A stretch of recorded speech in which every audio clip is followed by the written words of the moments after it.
Good morning, কেমন আছে সবাই? আজকে অনেক দিন পর আবার লং ভিডিও করছি, ব্লগ করছি। অনেক দিন করা হয়নি, তো ভাবছিলাম এবার কন্টিনিউ করলে কনসিস্টেন্সি যদি মেনটেন করা যায় তাহলে মনে হয় সব কিছুই ঠিকঠাকভাবে হয়। যেমন ফেসবুকটা সাফল্য পেয়েছি, যেমন ইউটিউবেও হবে সেরকম, কিন্তু ব্যাপারটা হচ্ছে এই যে মেনটেন করাটা আমাদের হয়ে ওঠে না।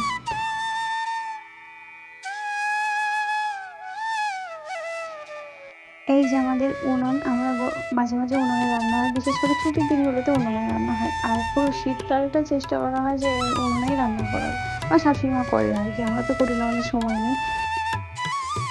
আর আমি এখানে বসে গেলাম জামা কাপড়গুলো ধুতে। আমি দেখি ছেলেকে কিন্তু লুকিয়ে রাখতে হয়েছে, কারণ জল দেখলে সে লেগে পড়বে।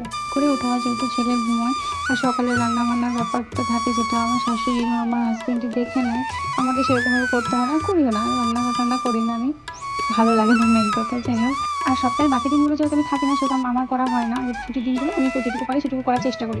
আর পুরো ঘরটাকে একদম ডাস্টিং করে দিয়েছি, কারণ জানো তো মাসে এরকম ঝাড় পরিষ্কার করে সেরকম পরিষ্কার হয় না, তাহলে নিজেরাই করে নিচ্ছি। আর ওদিকে দেখো আমাদের উনুনে রান্না হচ্ছে এখন। আমাদের পুরো শীতকালটা মোটামুটি উনুনে রান্না হয়, গরমের সময় মাঝে মাঝে হয়, আর ছুটির দিনগুলোতে হয়।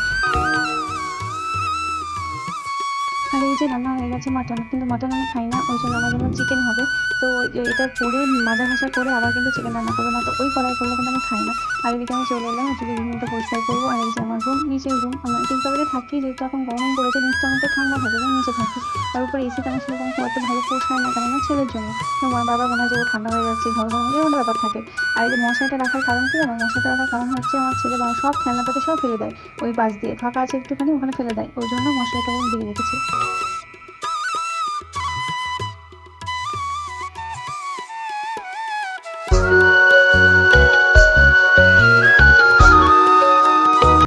আর আমি কি করি, উপরে এই যে তোয়ালেগুলো পেতে রাখি, কেননা যেহেতু বাচ্চা আছে বাড়িতে, আর বড়রা থাকলেও বাচ্চা আরও আছে, আমার ছোটো বাচ্চা তো আছে, বড়ো বাচ্চাও আছে বাড়িতে আরও, ওই জন্য পেতে রাখি যাতে নোংরা টোংরা না পড়ে। আর আমার ছেলেকে বসে মাঝে মাঝে ওখানে খাওয়াতে হয়, দিয়ে ওখানে খাবার ফেলে, ওই জন্য ঢেকে রাখা। আর এই যে আমার চিকেন রান্না হয়ে গেছে, আমি বলেছিলাম মাটন যেভাবে রান্না করবে চিকেনটা সেভাবে রান্না করবে। এই যে আবার দেখো আবার খেতে বসে গেছে, আমাকে সুন্দরভাবে সাজিয়ে দিয়েছি, বড় কিন্তু রেডি করে দিয়েছে, ওই যদিও ভাতটা বেশি দিয়েছে। এই যে আমার দুজনের মধ্যে এখন খাচ্ছে, দেখো আমাকে গুছিয়ে দিয়েছে, নিজেদেরকে এইভাবে নিয়েছে। তারপর আমি আসবো বাসন ধোয়া রাখতে।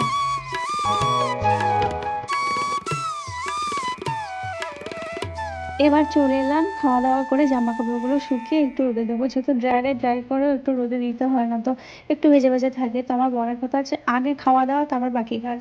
তো ও সেটাই আগে খেয়ে দিয়ে নিয়ে, জামা কাপড় আরও আছে, আর এগুলো শুকিয়ে একটু মেলে দেবো, তারপর বাকি কাজ করবো।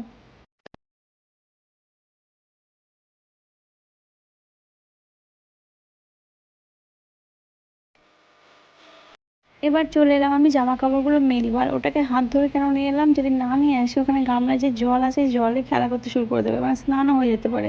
ওই জন্য ওকে নিয়ে এলাম আর বললাম আমাকে হেল্প কর। আর এই যে আমার বাবা আমাকে হেল্প করছে, আর আমি জামা কাপড়গুলো মেলে দিচ্ছি। এরকম হাতে হাতে কাজ করে দিলে কার না ভালো লাগে বলো? ফ্রিতে যা হোক একটা লেবার তো পেয়ে গেছি, বাকি কাজ তো বড় হলে তো করবেই না, তখন তো জোর করে করাতে হবে। আর এখন যে ছেলেটা এসেছিল দেখলে, ওটা দুধ দিতে এসেছিল, সকালে যার কাছে নেওয়া হয় সেটা সে দিতে এসেছিল, আর বিকেলেও নেওয়া হয় একটা, তখন সেটা সন্ধ্যাবেলা খাওয়ানো হয়। কারণ বড়াকাটা কি রান্না করেছে সেটা আমাকে দেখিয়ে নিয়ে গেলো, দেখো কেমন হয়েছে রান্নাটা।